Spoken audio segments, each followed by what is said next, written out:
Hello everyone. Magandang gabi sa lahat. At finally, andito tayo sa last day natin for our discussion of the 48 Laws of Power by Robert Greene. I'm Angel Lozari. I'm the president and lead thinker of Lozari Consulting.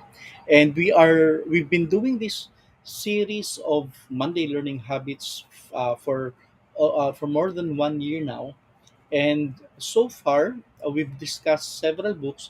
The book that we're discussing now is The 48 Laws of Power by Robert Greene. We've been discussing it law by law. And right now, since we already finished discussing all, we will summarize the second half. Because when we finished the first half, we had a summary of laws number 1 to 24. Now we are discussing the summary of laws number 25 to all the way to law number 48. Now, in this discussion, instead of me giving the synopsis for each and every law, what I did was I combined four chapters or four laws at a time, and I analyzed what would be the best title that will encapsulate the learnings of the four laws. And that's what I did. I think I have six different slides, meaning six different groupings of all the remaining 24 laws. And for every grouping, there will be four laws. And for these laws, there will be a title that would allow us to understand those particular laws. Okay, so we'll get on with it. We'll start, of course, with the first four laws. It will be laws number 25, 26, 27, and 28.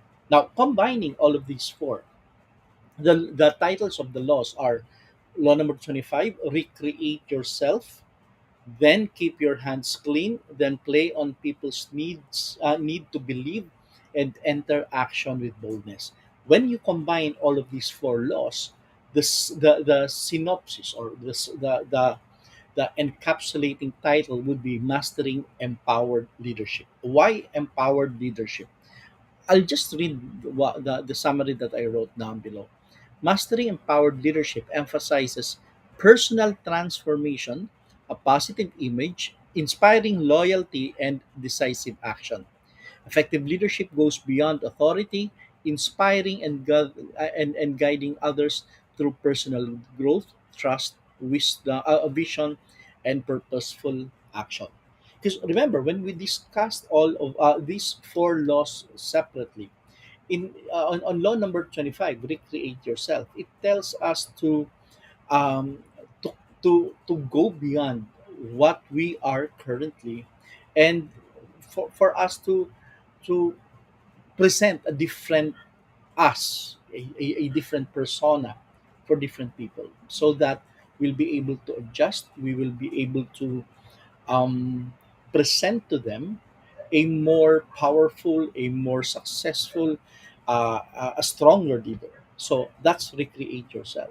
Then keep your hands clean. In this chapter, what Robert Greene was saying was that whenever there are challenges in the organization and a certain issue is quite problematic, and that if you're left holding the bag, meaning everybody sees that you might be the one at fault, you keep your hands clean. You make sure that there will be no fingerprints, meaning make sure that whatever happens in that situation, the blame will not fall on you. Now, from one perspective, that may keep you in power, but another perspective says you might not be accountable for the things that you've been doing. So, as a leader, one of the greatest traits of a leader is accountability. But here, what Robert Greene is saying is that accountability is secondary. First, primary is you not being blamed for whatever mistakes that was done. So that's his perspective. Remember, when I discussed the 48 laws of power, I just discussed it from the perspective of Robert Greene. I may agree or not to the law that he's discussing, but I need to discuss it and share it with you based on Robert Greene's perspective. Okay. Now, law number 27 says play on people's need to believe. Need to believe what? Because what Robert Greene is saying here is that we're just like lambs. We're just uh, people who don't know what to do. A bunch of people who have no direction whatsoever, and for you as a leader, for people to follow you, to get behind the things that you want to happen, you must play on their need to believe something. Now, I'm sorry, when we discussed this, we compared this to politicians who would promise you heaven and earth while they are campaigning for your vote, and they would need to make you believe that whatever they are saying will become true. There's a time when they would promise you, like, for example, 10,000 pesos per family, or 20 pesos per kilo of rice, or drugs will be totally gone in 6 months, or LRT will be running. If not, he will ask himself to be run over by the LRT, or uh, a real a real land reform will be implemented. All of these things. So when these politicians are asking for your vote, they would promise you anything, and that anything is actually based on what they think you will believe. And that's what they do. They're very good at that. They know what that you want to believe in something, even if it's totally untrue, even if it's totally out of this world, but they will believe. In fact, how many individuals voted a certain presidential because they thought that he will be paying for the entire uh, uh, loans of the Philippine government, and they voted. They believed in that, and these politicians are really very good at that. They know what that people want to believe in something, and they play on that. So for Robert Greene, that's what he's saying. He's saying that you know that your people would want to believe something, and if you know what they want to believe in, and you know that they have that particular need to believe in something, you can play on that. Okay, so that's law number 27. On law number 28, it says enter action with boldness. Okay, guns a blazing. Remember when Donald Trump was running for U.S. president, he was seen as a very powerful person.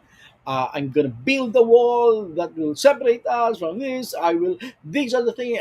Big, big, big promises, and everything is bold. Everything is strong. Everything is huge when he was running.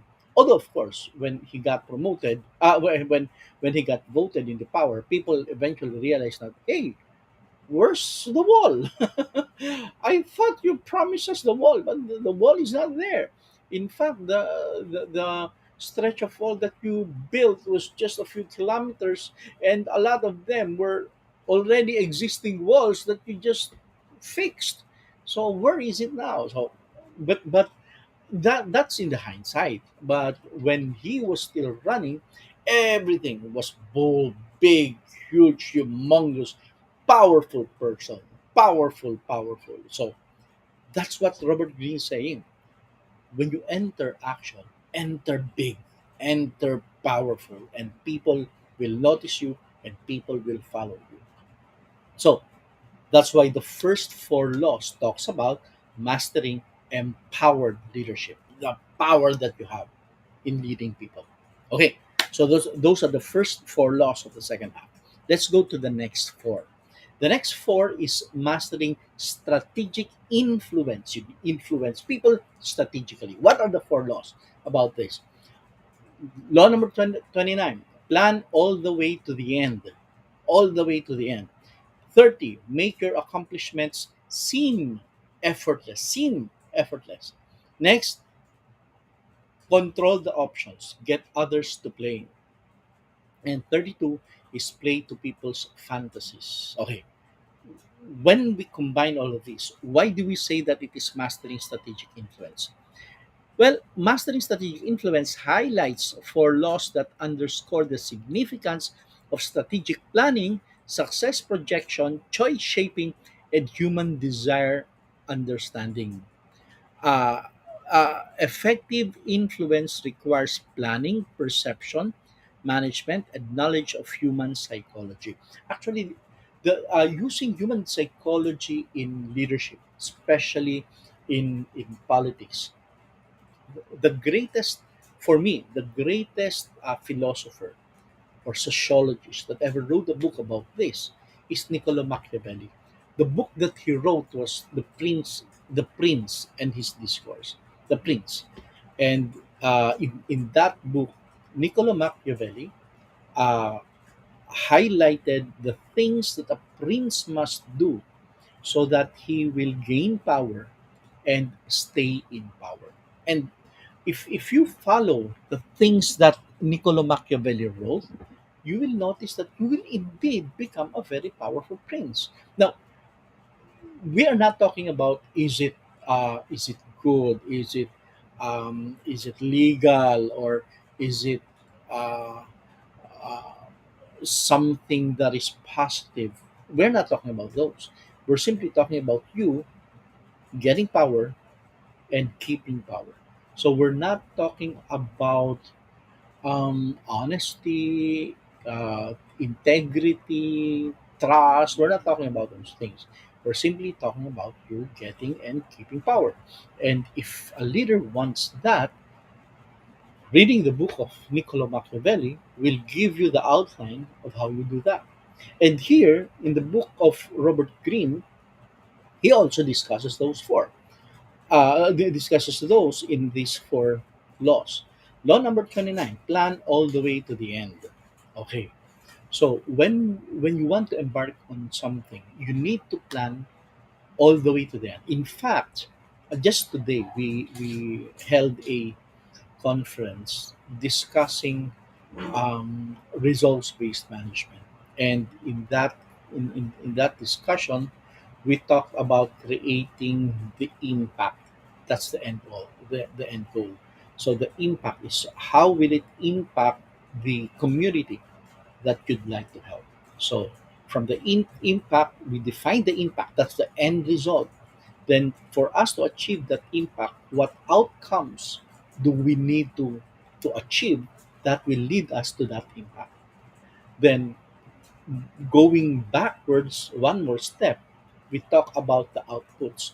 What outputs will create the outcomes that will give you the impact? So we were working backwards instead of forward. That is also the way Robert Greene is saying about creating plans. He says, plan all the way to the end. You need to see what the end will be, the end result. You need to see it so that when you create that plan, you know that it will lead you towards that end. Now, when you uh, when you do the act in accomplishing this end, this goal that you have, law number 30 says, make your accomplishments seem effortless.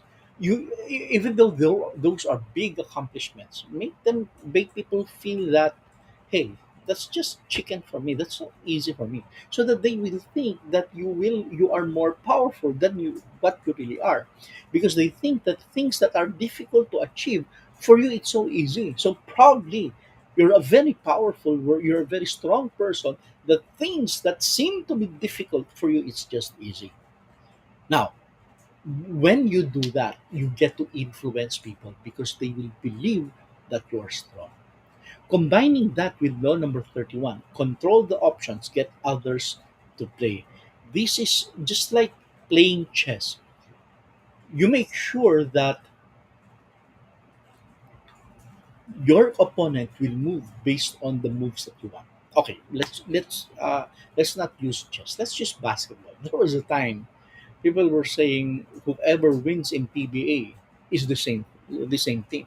Why? You have there playing pure foods and uh, San Miguel beer and you also had Ginebra, San Miguel, and all of these are just one company. And these single company are playing against each other in PBA, but whoever wins is the same company. So it's really controlling the options, controlling the way things are played in such a way that you know you will be the one winning. Right now, a lot of people are saying the lotto. Imagine the lotos now, you will notice there are so many people winning at the same time. Why? I read somewhere you're saying that it's so easy to win in lotto if after the numbers have been drawn, that's the time you will bet. Because they control the computer. They were saying, I just read this.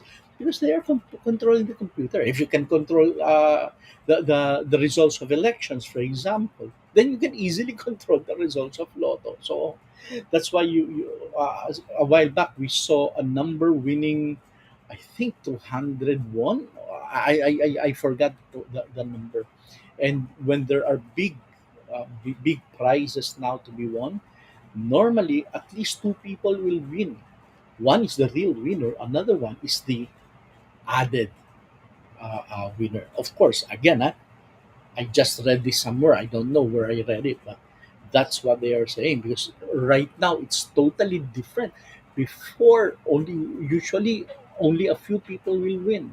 Now a lot. Well, anyway, those are the pundits talking about that. I don't know about it. I just read it somewhere.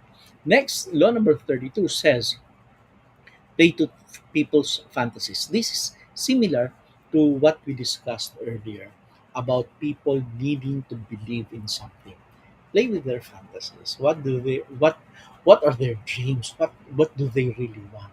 You want a house? I'll give you a house. And people think, wow, they're giving me a house. Wow, I follow you to the end. So you get their support by playing with their fantasies. Are you really gonna give them those rewards, those awards? Probably not. But you got their vote, you got their support, you got their undying support. So you that's what you have. And these four are mastering strategic influence, influencing people and making them follow you. Okay. Good evening pala po, Father Tom. Okay, let's go to the next four. And the next four says,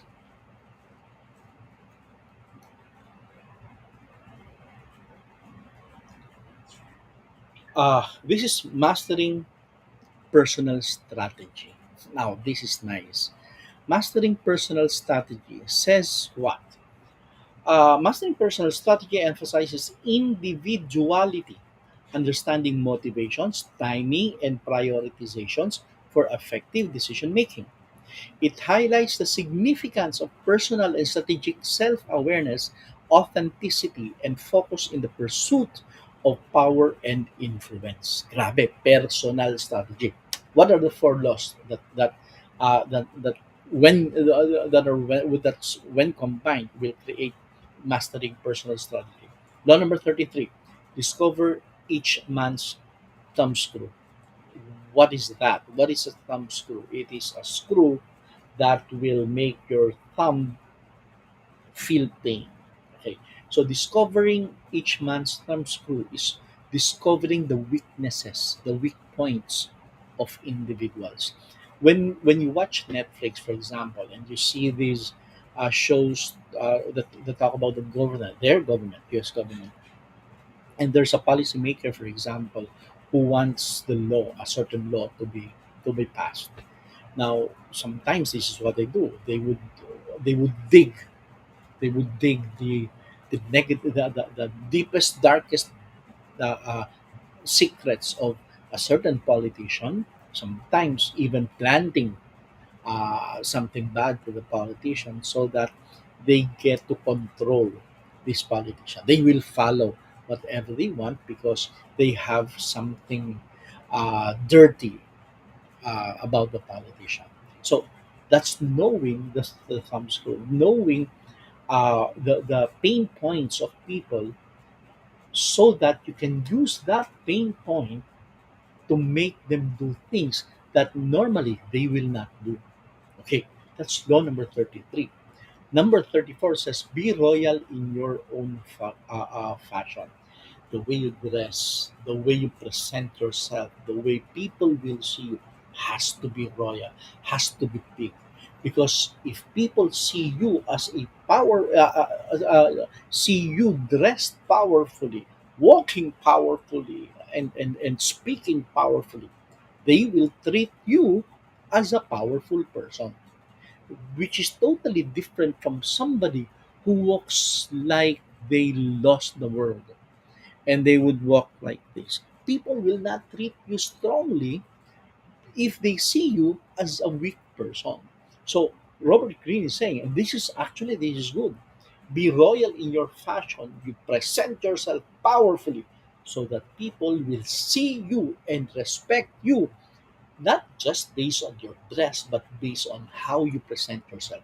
In fact, in one of the posts that I well, my Facebook posts, I was saying, uh, we have a saying, don't judge the book by its cover. But in reality, when you buy a book, the first thing that you see is not the title, it's not the content, that's the last. The first thing you see is the cover. So if you want people to notice you, you must present a wonderful, a good, a nice, an eye catching cover so that people will pick you up. Then they will read the title, then they will check what's inside. So it is also true for us. If you want people to listen to whatever you say, they must first look at you, see you as somebody they would want to listen to. Even though they haven't heard you yet, if they see you that you're somebody who might have something in your mind, then they will listen to you. Next, master the art of timing. Ito, galing nitong sa timing nito. What is timing? Timing is being there at the right time, the right place at the right time. And in politics, there are a lot of people we know who has always been in power because they know when to switch sides.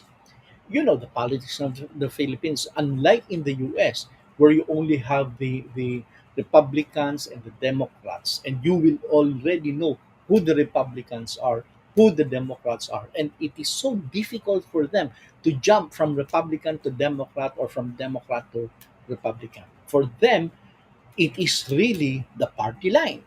In the Philippines, sus ginoo, parties practically do not exist. Parties are there just to say you have a party. But if you notice, whoever wins the presidency, everyone else from those few other parties that were their competitors, their enemies before, they would suddenly jump to the party of whoever wins the presidency. Regardless of what they were saying before that, I believe in this party, the principle. There are no principles, especially when you see these politicians right after elections, they will easily jump from one party to another. That's why it's so funny to say that politicians in the Philippines have their own set of principles and party. Those do not exist here. You will jump to whoever wins the presidency because the budget is in the president. And politicians, normally, based on what I see, politicians are there just for the money, and they will follow the money. And whoever is in power has control of the money, and every one of them will fall in line, following not the leader, not the person, but the money. So that is mastering the art of timing. When do you jump? Do you jump before elections, during elections, right after? Mastering the art of timing. And that they are very good at that. And if you want to really learn this, analyze politics in the Philippines, and you will see how good these other politicians are when it comes to timing. And finally, disdain things you cannot have. If you cannot have something, just hate it. Because if you want something and you cannot have it, you will be draining your energy trying to get it, even if you cannot. So instead of spending so much energy, spending so much time trying to get something which you cannot have anyway, just disdain it. Just be angry at it as if you never needed or you never wanted it. Okay, next four laws talks about mastering the art of perception. Ang ganda na naman to. Sabi nga at the bottom, mastering the art of perception emphasizes creating strong impressions, aligning personal thoughts with social norms, creating attention, and valuing earned rewards. The art of perception involves strategically managing how one is perceived to gain effective power and influence. Ano yung apat na laws dito? Law number 37, create compelling spectacles. Ang ganda nito. Create compelling spectacles. Create something that people will love you so much, even if it is not true. People will follow you. People will see that you are a fantastic leader, that you are a leader with so much integrity, so much power, by creating a compelling story, a compelling spectacle, something that would make them look at you and believe in you. Again, it can be something that just happened, or something that you created for it to look like it just happened. All of these things, creating compelling spectacles. The next is think as you like, but behave like others. What is the importance of behaving like others? Behave.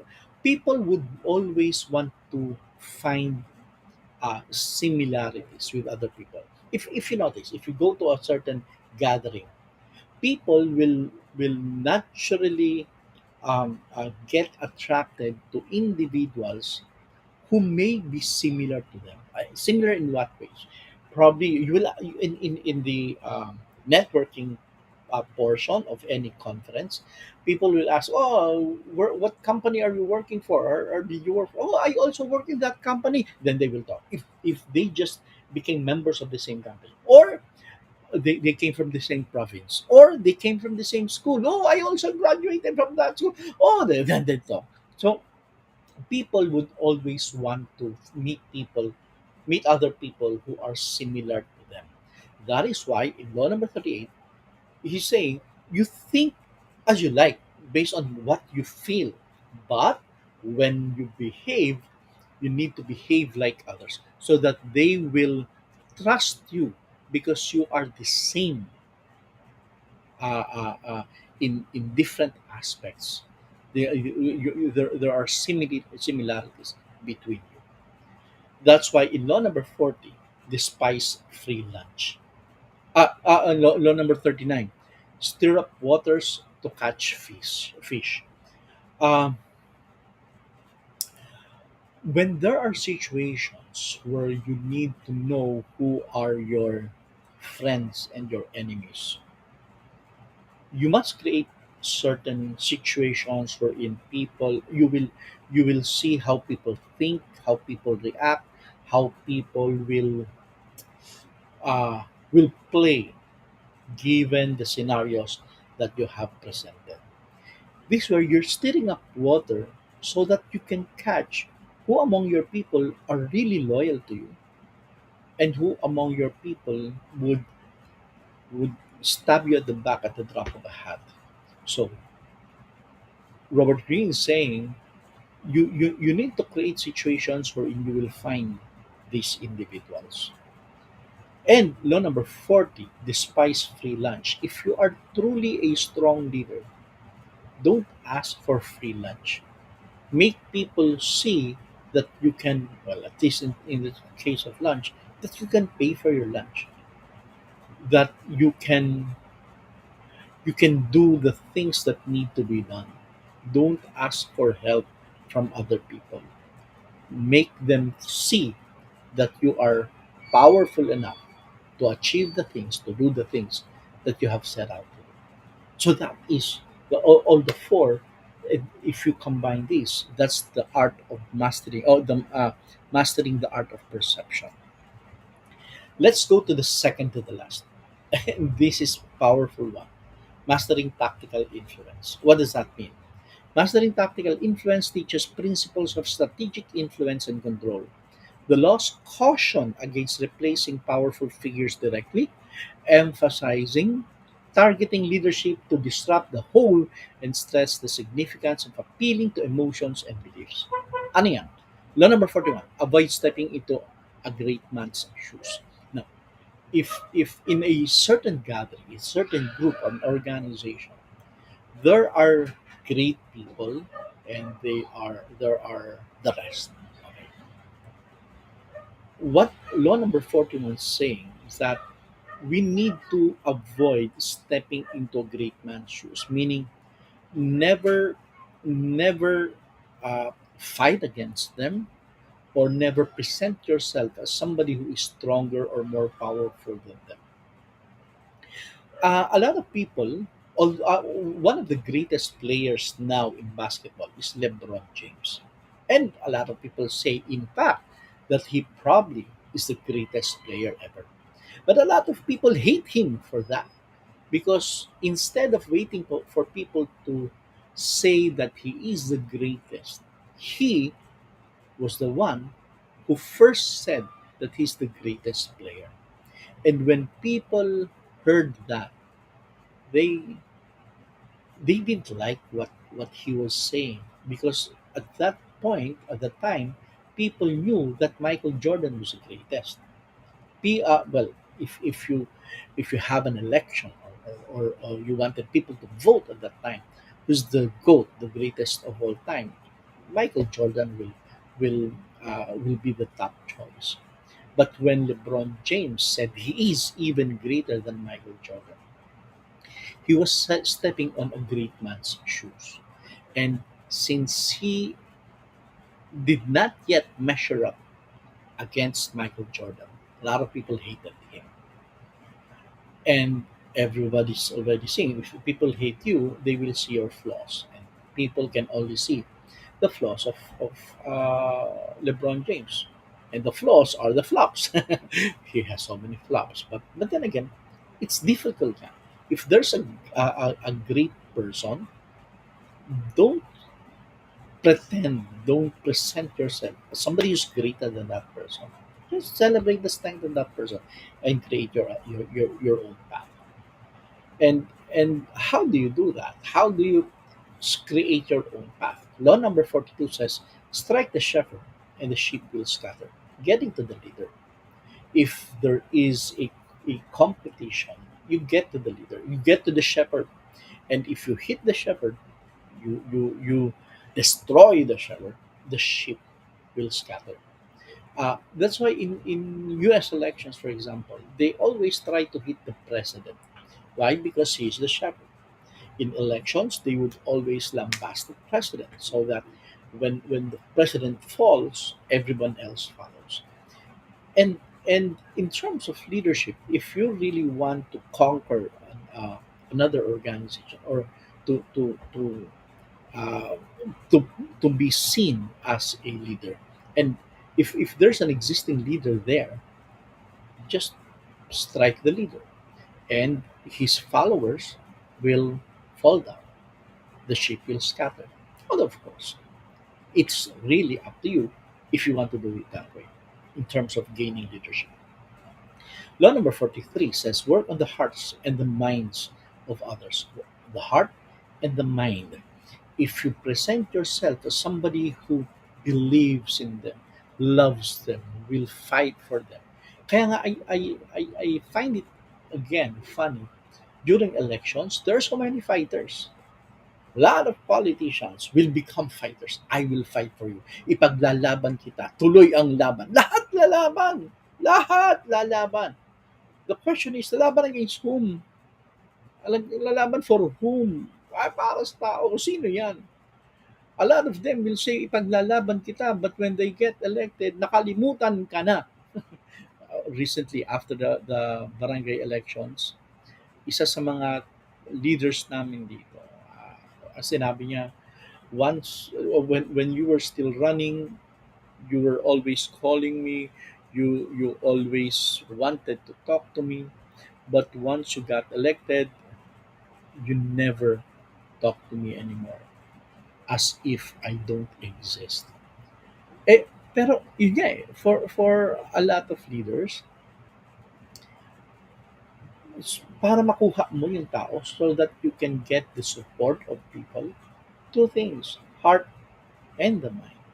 And if they believe and trust you, they will follow the things that you want them to do, which aligns with law number 44, disarm and infuriate with the mirror effect. This is against the enemy. Uh, the greatest enemy that you can have, or the most difficult enemy that you can have, is yourself. Why? Because you know everything about you.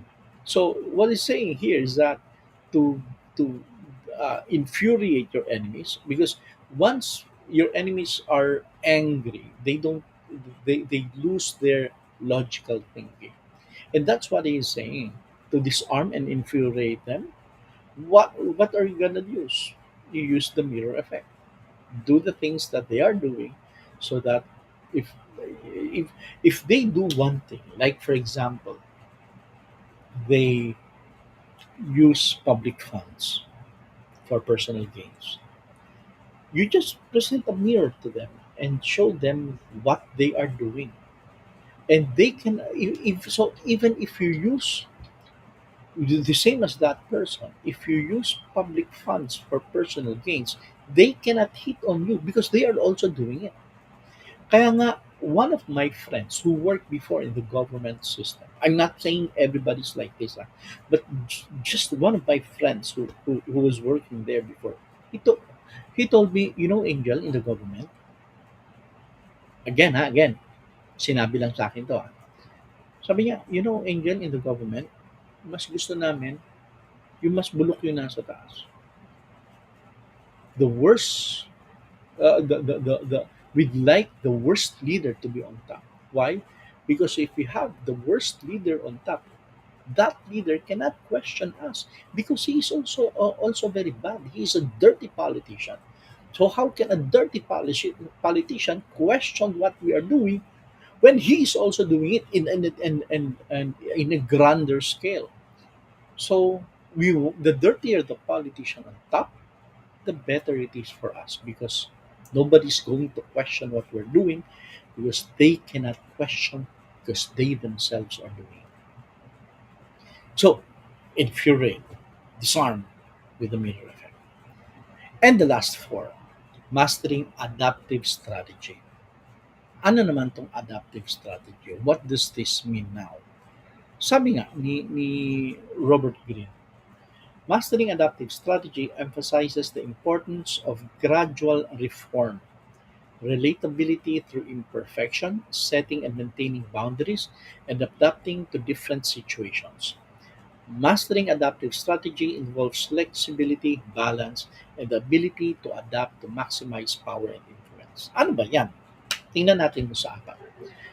Law number 45, preach the need for change and never reform too much at once. When everything is the same, people would want a change.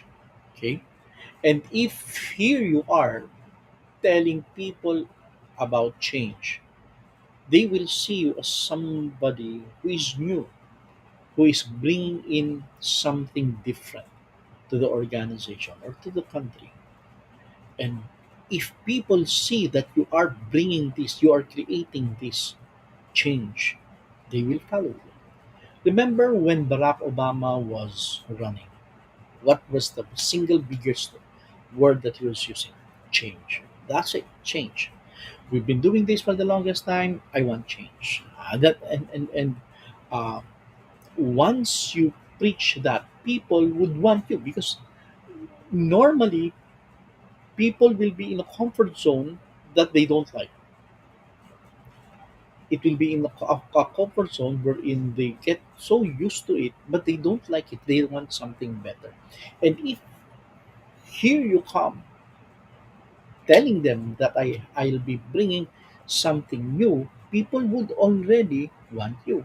But when you create that reform, don't reform too much, because they will follow you only up to the point where they still feel they are comfortable. But once you go beyond that comfort zone, people would want to go back to how things were, even if they don't like it. That's why Robert Greene is saying, preach the need for change and never reform too much at once. Dahan-dahan lang. That's why in law number 46, he's saying, never appear too perfect. Why? Because nobody wants perfect. Nobody believes that somebody can be that perfect. And if you appear to be a perfectionist, people will doubt you. People will see that you're just presenting so yourself to look perfect when it comes your when in fact you are not. And indeed, you are not. So don't present yourself to be perfect. Never appear too perfect to people. Law number 47, do not go past the mark you aim for. Here is saying that never go beyond what you want to achieve, because if you go beyond that, you might not win next time. I mean, you might be setting yourself up for failure because you've already stretched your capabilities. You've already overstretched your competencies, and once you do that, the next thing that will happen is failure. So celebrate your success. If you get something good, just say, okay, I got it. Everything's fine. Everything's great. Everything's good. I'm happy now. Don't go past that. But of course, it goes against the human nature. Human nature says we'd like something greater every single time. Kaya, pwede rin naman, you can follow this law number 47, but that might simply be shortchanged. That might not last because human nature says you'd like something greater. And law number 48, assume formlessness. Be agile, be innovative, be somebody who can mingle with different people, who can communicate with different types of people. Be formless so that whatever the situation that is presented to you, you can adjust and you can adapt yourself. Okay? So, those are the 48 laws of power. Maraming salamat for uh, joining me in discussing all of these 48 laws. Ang haba nito. The next book that we'll discuss is Sun Tzu, The Art of War. Pero let's have 1 week gap lang muna. And after that gap, we'll resume. Tingnan ko. Kung kakayanin ko ng Monday next week to start Sun Tzu, we will. But I feel that I think I have a schedule kasi in the province that day. And if I'm not able to do that, we'll, not province pala. I have a seminar in Manila kasi on Monday and Tuesday. And just like actually today, I also had a seminar, but it was just in Los Baños, and it was just an hour away from here. Manila kasi is about more than 2 hours. So if I finish at 5 p.m., I'll reach here at about 7 plus. So I might not be able to discuss, to have the Monday learning habit. So if that happens, we'll start next week for Sun Tzu, The Art of War. Okay? So, maraming salamat sa lahat ng nandito ngayon. Nandito ka man ng live na nanonood ngayon or panonoorin mo man ito ng delayed telecast. Meaning, kasi this is recorded naman in Facebook. So, you can watch it even later pagkatapos na nitong presentation natin ngayon. So sa mga nanonood nito later pa, maraming salamat din sa panonood At sa mga nanonood ngayon, Father Tom, maraming maraming salamat po. Si Jolani nandiyan din, maraming salamat. Siyempre si Nanay ay nandyan. At may isa pang hindi ko makita kung hindi lumilitaw. So that I can acknowledge, si Janet yata ito. Ah, sorry, ano naman, nag-brown out si Diego kanina. Ha, lumilitaw pa lang kung sino yung pang-apat na tao na yan. Anyway, maraming maraming salamat for joining us every Monday at 7 p.m. dito sa Monday Learning Habit natin. And maraming salamat for choosing the next book that we'll discuss. Ay, si Dan pala. Si Dan Nunez, office mate ko. At si Benji, classmate. At classmate ko nung elementary. Maraming salamat for joining us. So, ako muli si Angel Luzari, the president and lead thinker of Luzari Consulting. Tuloy, may abangan nyo pala yung life hacks natin. I think the next episode will be on Thursday. Anyway, makikita mo naman. Sa life hacks kasi, iba't ibang life hacks ang dinidiscuss ko doon that will allow us to traverse life better. Okay? So, tingnan nyo kung yung ano ko dyan, yung i-propose ko dyan. So, looking forward to the next book, si Father Tom. Maraming salamat po, Father Tom. And for everyone else, maraming maraming salamat for joining us. Kita-kita ulit tayo next Monday or next Monday. Magandang umaga sa inyo lahat.